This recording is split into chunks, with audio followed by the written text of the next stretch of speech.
cada dinâmica aí de bênçãos divinas, Deus certamente está cuidando da gente em todos os detalhes, né? Ele nos guarda, onde não tem sinal de celular ele chega, não tem problema, Deus é maior. Um tempo atrás eu fui pensar sobre o Sermão do Monte, um texto muito pregado, e me deparei com o desafio que eu me fiz de tentar colocar a ideia central do Sermão do Monte em poucas palavras, em poucos versos. Uma tarefa quase impossível, porque o Sermão do Monte ele abrange 3 capítulos da Bíblia. Provavelmente ele é a parte descrita sobre o que Jesus falou mais profunda da Bíblia. Porque se Cristo falava às vezes pequenas mensagens, uma parábola aqui, outra lá, alguma frase de impacto aqui, uma conversa com alguém, e aí a gente ia, né, vai juntando esses ensinos. Mas o Sermão do Monte me parece que foi uma dessas situações onde Jesus quis dar uma noção geral dos seus ensinos numa oportunidade só. Então, o conteúdo é muito profundo. Se descobrirmos o que Cristo quis dizer no Sermão da Montanha, provavelmente estaremos muito perto de compreender o que é o mais importante em toda a Escritura. Porque o cerne da Escritura é Cristo. E o cerne, o centro do ensino de Cristo, provavelmente seja o Sermão da Montanha. Compreender isso é compreender o que tem de mais relevante na Bíblia. Então, vamos lá, Mateus no capítulo 5.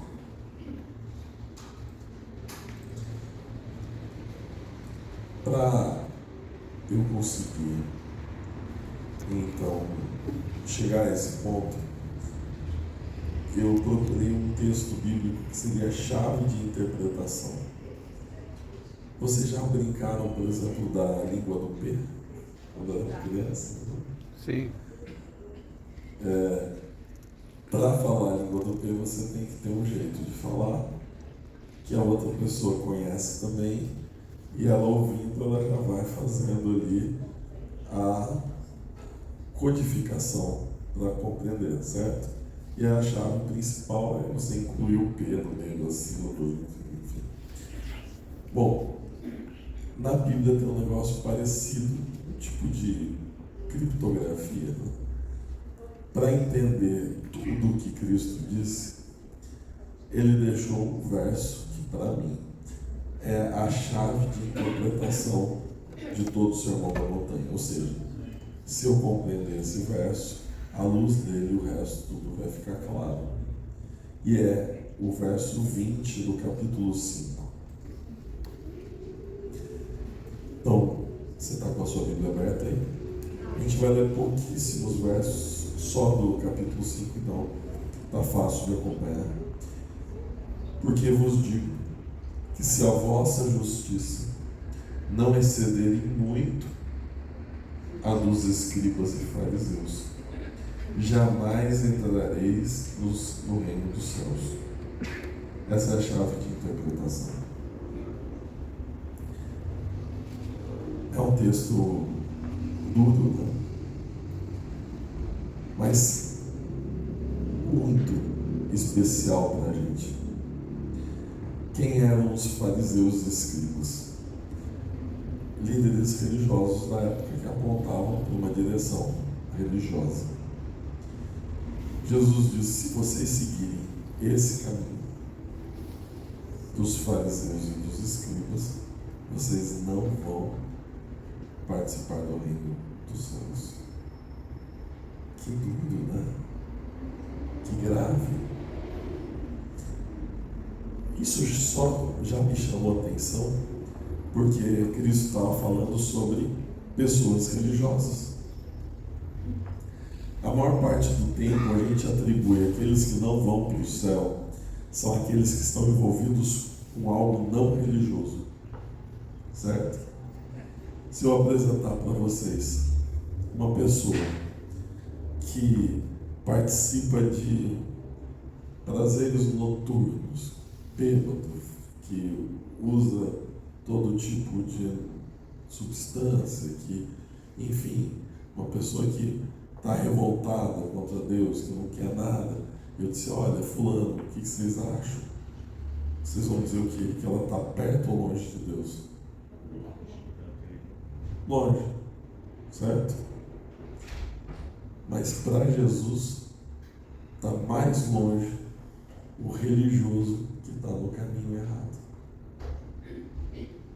A pessoa que está envolvida com as coisas do pecado, ela precisa apenas de um encontro com Cristo para crer e se arrepender.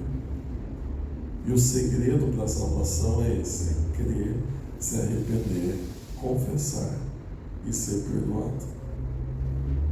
Agora, se a pessoa é religiosa e não compreende o plano da salvação de Cristo, ela nunca vai mudar o seu pensamento, porque ela vai achar que está certa, mesmo estando completamente equivocada.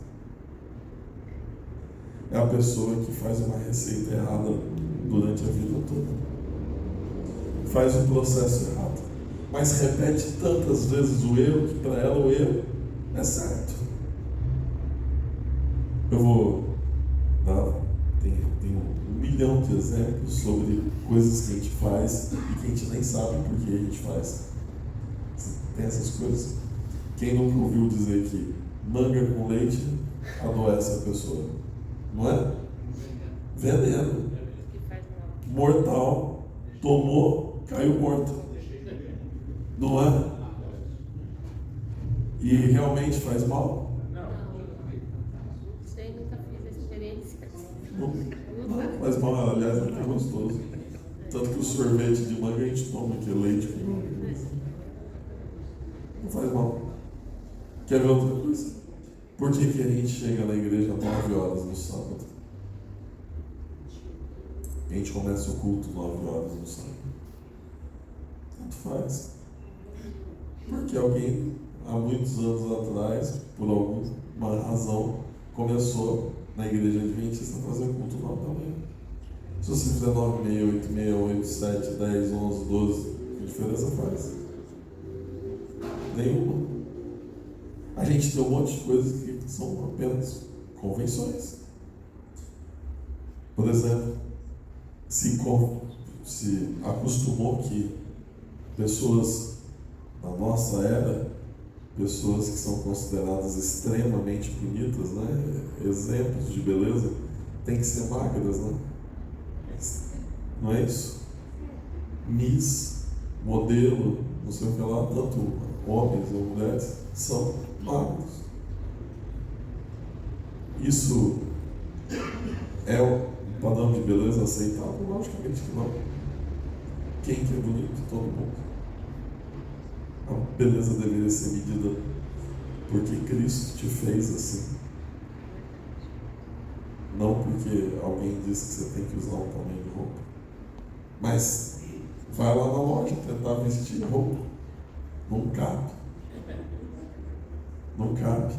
Eu estava conversando com alguém essa semana que disse assim, era a esposa de uma pessoa que estava ali perto, ela disse assim, eu preciso reformar todas as camisas do meu marido, porque o pescoço dele é largo. Então, para pôr gravata, tem que comprar um número maior que fica largo na cintura, para caber o pescoço. Porque se você comprasse o tamanho certo na cintura, não fecha aqui. Porque alguém determinou que o pescoço de um homem tinha que ser daquele tamanho, pronto, acabou. Se for maior ou menor, se lascou você. E por que se faz assim? Porque alguém quis um dia. O problema é que isso não pode ser padrão para a religião. Você não pode viver a religião porque as pessoas convencionaram alguma coisa. O padrão da religião não são os homens para Cristo. O padrão da religião é o próprio Cristo. A palavra exceder aqui é extraordinária. Os fariseus e escribas se proclamavam pessoas muito cuidadosas com a sua imagem, com as regras de conduta, com o jeito, tanto que eles não tocavam numa pessoa doente, eles tinham procedimentos de higiene pessoal, de horas de oração, de roupa, eles tinham tantas regras que faziam com que eles tivessem uma identidade de santidade. Eles eram facilmente identificados na rua, a cor da roupa, o tipo da roupa, o jeito de falar, as orações, os gestos, tudo no fariseu e no escriba gritava a religiosidade deles. E Jesus disse: isso é pouco. Você tem que fazer muito mais do que isso. Eu fiquei me perguntando como fazer mais do que isso. Eu já algumas vezes fui a lugares que eram bairros, ruas, cidades predominantemente de judeus ortodoxos. E chama atenção, assim como os muçulmanos e outros tipos de pessoas que vivem a sua religião de maneira bem externa e diferente das nossas religiões cristãs ocidentais. Então você olha para um judeu ortodoxo, você sabe que ele sempre precisa falar com ele, certo? Pelas franjas da roupa, pelo tipo de cabelo, pelo chapéu, pela cor, pelo corte. Você já sabe, é um judeu ortodoxo, vive a sua religiosidade. Mas é isso que é religião? Para Cristo, não. Primeiro, para Cristo, tem que mudar o que tem dentro. Tanto faz se você estiver adornado de santidade, se ela não existir dentro do seu coração.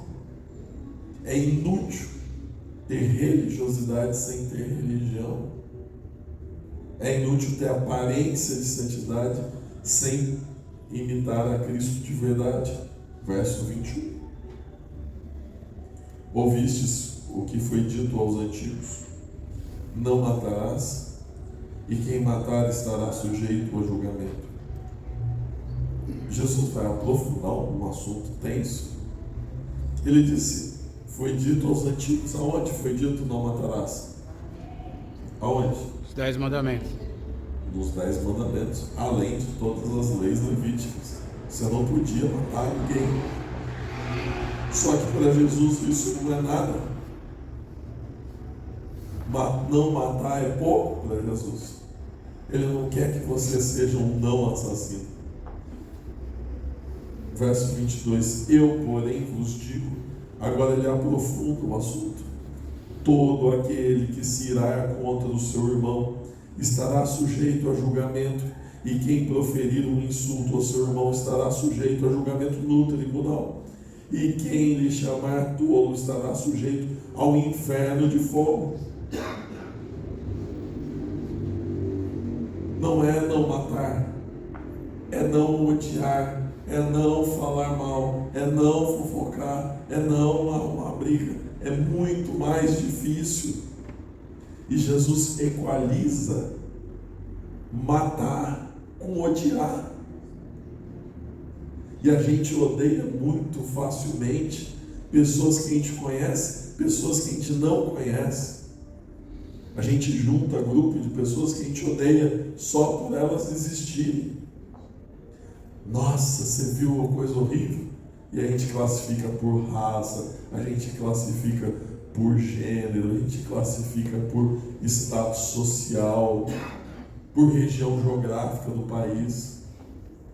Por que ninguém chama aqueles que nascem de São Paulo, do Rio de Janeiro para baixo do país, de sudestinos? Mas se for de Minas para cima, tanto faz aonde? É nordestino. bem pejorativo. Não aprendeu em geografia que tem norte, nordeste, que tem nome os estados, que são completamente diferentes uns dos outros. Mas vira e mexe a gente consegue soltar um racismo, um regionalismo profundo, com muito preconceito. Para Cristo, odiar por causa de qualquer motivo é igual a matar, a ponto de ele dizer que precisava ir a julgamento. Você tinha que ir lá e pagar uma pena por isso, porque não é o exterior que conta, é quem você é, não é quem você aparenta ser. Verso 23: Se, pois, ao trazeres ao altar a tua oferta, ali te lembrares de que teu irmão tem alguma coisa contra ti, deixa perante o altar a tua oferta, vai primeiro reconciliar-te com teu irmão, e então, voltando, faze a tua oferta. Não existia na religiosidade judaica nada mais importante do que fazer a oferta de sacrifício. Qual era o sistema de adoração judaica dado pelo próprio Moisés, por Deus? Você tinha que vir à igreja, ao templo, com o cordeirinho, confessar os pecados, e aí os seus pecados estavam perdoados, certo? Processo de salvação para aquela época. Jesus diz assim: antes de fazer o seu sacrifício, não adianta pedir perdão pelos seus pecados se você está brigado com o seu irmão. Isso aqui é falso, é desperdiçar o cordeirinho. Por que você pede as misericórdias de Deus se você não oferece misericórdia para os outros? Por que quer ser perdoado se você não perdoa? Por que você quer ser salvo se você não quer a salvação do seu amigo? É muito, muito mais profundo do que parecer, do que fazer algumas coisas. Para Cristo, você tem que ser religioso. Você tem que ser cristão, não parecer. Entra em acordo sem demora com o teu adversário, enquanto estás com ele a caminho, para que o adversário não te entregue a juízo, o juízo oficial de justiça, e sejas recolhidos à prisão. Em verdade te digo que não sairás dali enquanto não pagares o último centavo. Para Jesus, ele diz, é uma analogia, nosso caminho, nossa vida. Ele diz: por que você vai esperar chegar diante do juiz? Aqui não é o juiz terreno, para então ir resolver suas diferenças. Isso não vai dar certo. Quando é que você tem que tratar bem as outras pessoas? Agora. Não, eu vou viver minha vida maltratando todo mundo para quando chegar lá na eternidade eu dou um jeito. Ele disse: não vai dar certo, porque chegando lá o juiz vai te cobrar cada centavo. Isso não combina com todas as outras histórias de Cristo diante de juízo, onde ele diz assim: o Senhor vai te perdoar, vai te dar misericórdia, não é? Então por que ele está dizendo que o juiz vai cobrar cada centavo seu? Vai cobrar cada centavo daquele que não compartilhou a mesma misericórdia recebida. Para mim, tudo. Para os outros, justiça. Para mim, perdão e misericórdia. Para os outros, ferro e fogo. Eu não sei quantas vezes eu recebi alguém que queria que a igreja disciplinasse outra pessoa. É absurdo isso. Pastor, vai deixar? Como não? Cristo deixa. Pastor, não vai punir? Mas por quê? Quem sou eu para punir? Quem é você? Olha para a trave no seu olho. Verso 38. Ouvistes o que foi dito: olho por olho, dente por dente. Eu, porém, vos digo: não resistais ao perverso, mas a qualquer que te ferir na face direita, dá-lhe, volta-lhe também a outra. E ao que quer demandar contigo e tirar a tua túnica, deixa-lhe também a capa. Se alguém te obrigar a andar a 1 milha, vai com ele 2. Dá a quem te pede, não voltes as costas ao que deseja que lhe emprestes. Em São Paulo, esse conselho é meio ruim, né? Porque a gente vai viver sem nada. Né? O que tem de gente querendo pegar a nossa túnica, entre aspas, tem que comprar um celular por mês, né? Porque você vai dar um e ainda dá a capinha junto. Né? Quer levar o meu celular? Calma, peraí. Leva a carteira também. Eu tenho aqui a chave do carro, está estacionado lá.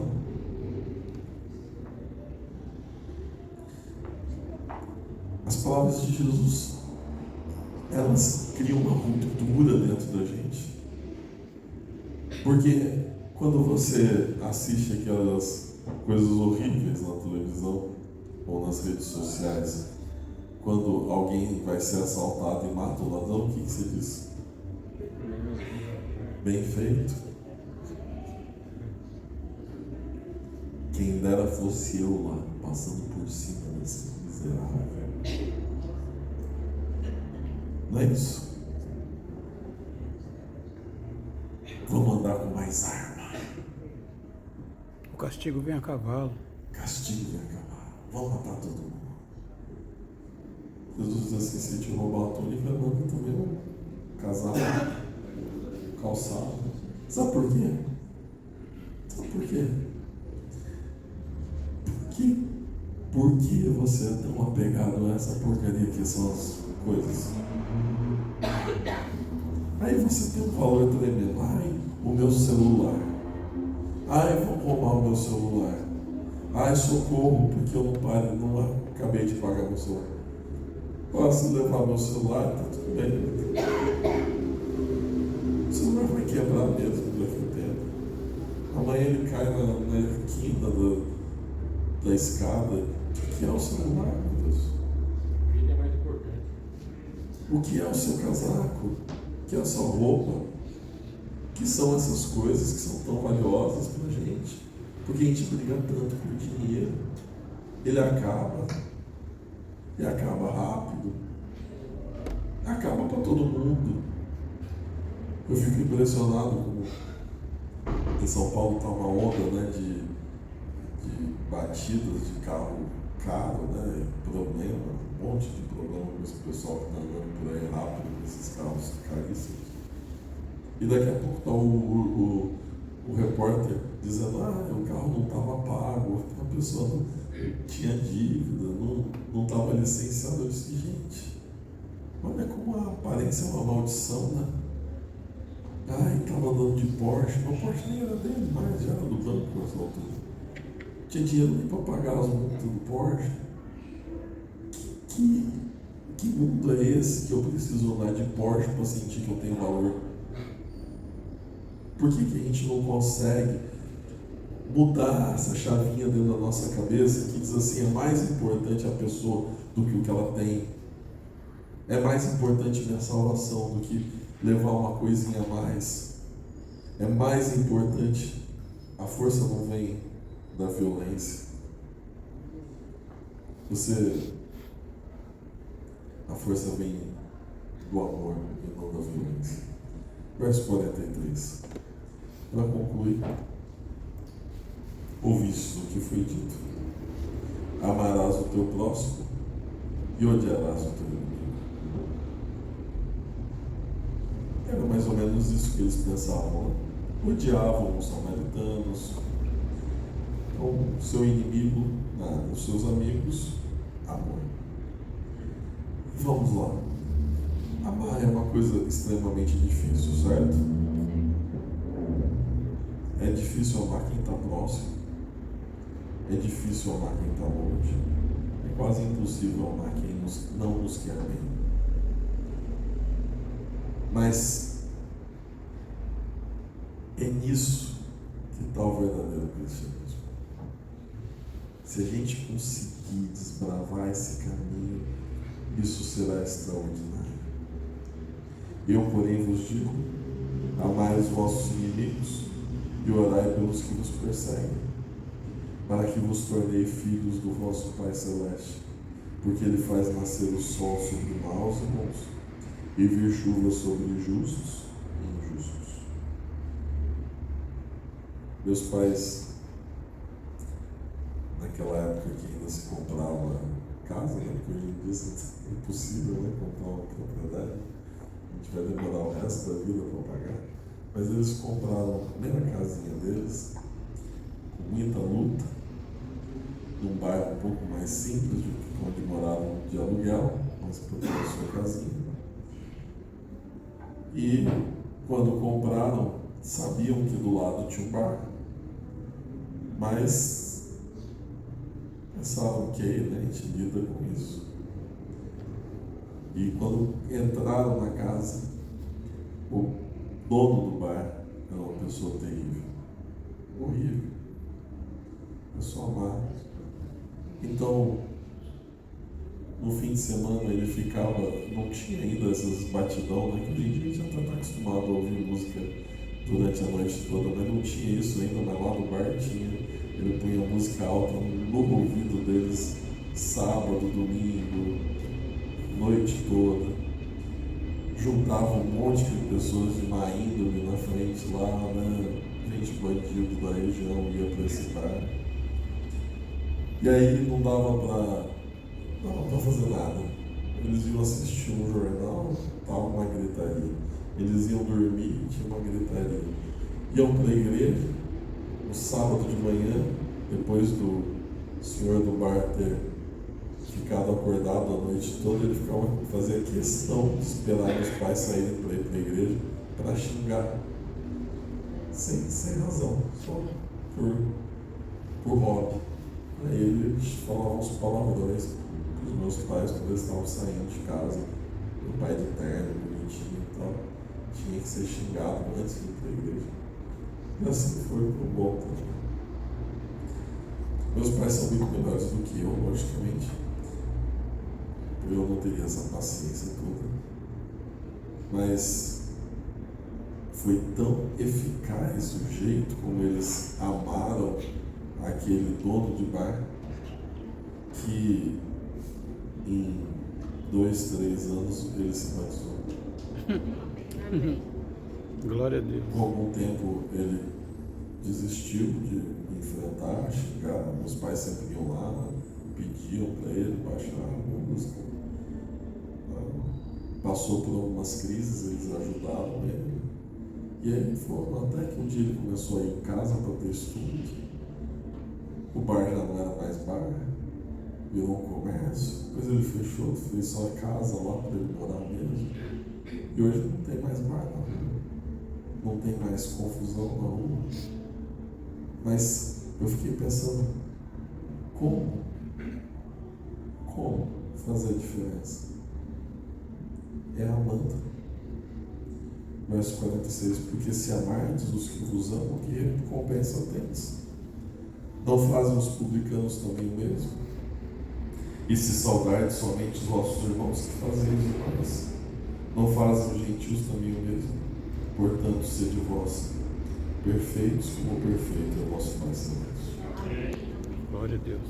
A perfeição em Cristo não tem nada a ver com a sua aparência. A perfeição em Cristo não tem a ver com as coisas que você faz. Tem a ver com a pessoa que você se torna. Tem a ver com a sua essência, não com a sua aparência. A nossa justiça tem que exceder em muito essa religiosidade de ritos, de formalidades, de apenas aparência dos escribas e fariseus. Que no nosso meio, o amor, perdão, a misericórdia, o entendimento, a paciência, longanimidade, que essas características brilhe e faça um testemunho de Jesus se expandir por todos os lugares. Que nós sejamos reconhecidos não pelo chapéu que a gente usa, mas pelo amor que a gente pratica. Para mim, essa é a essência do Sermão da Montanha. Espero que isso tenha tocado no seu coração, tenha aberto novos caminhos na sua mente, para que você possa deixar que o Espírito trabalhe dentro do seu coração. Queria pedir uma bênção de Deus sobre você, você fica em pé.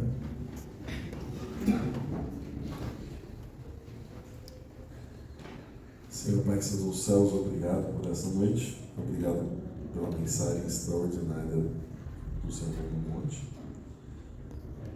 Nós somos confrontados agora com uma mudança de pensamento entre a teoria e a prática. Senhor, há um caminho enorme, mas de alguma forma nós gostaríamos mesmo de praticar esse conselho, essa verdade, esse ensinamento de Cristo. Nos faz pessoas que perdoam, que têm misericórdia, que têm amor, pessoas que no fim querem alcançar a sua eternidade, pessoas em que as coisas sejam o foco da nossa vida, pessoas que no fim colocam a Ti em primeiro lugar e buscam a perfeição do Seu amor na nossa vida. Senhor, aqui os Teus filhos passam por diversas necessidades, desafios. Eu intercedo por eles, pedindo que o Teu Santo Espírito os abençoe de maneira espetacular. Por favor, Senhor. É isso que nós pedimos e muito mais agradecemos por amor do nome de Jesus. Amém. Amém. Nos abençoe.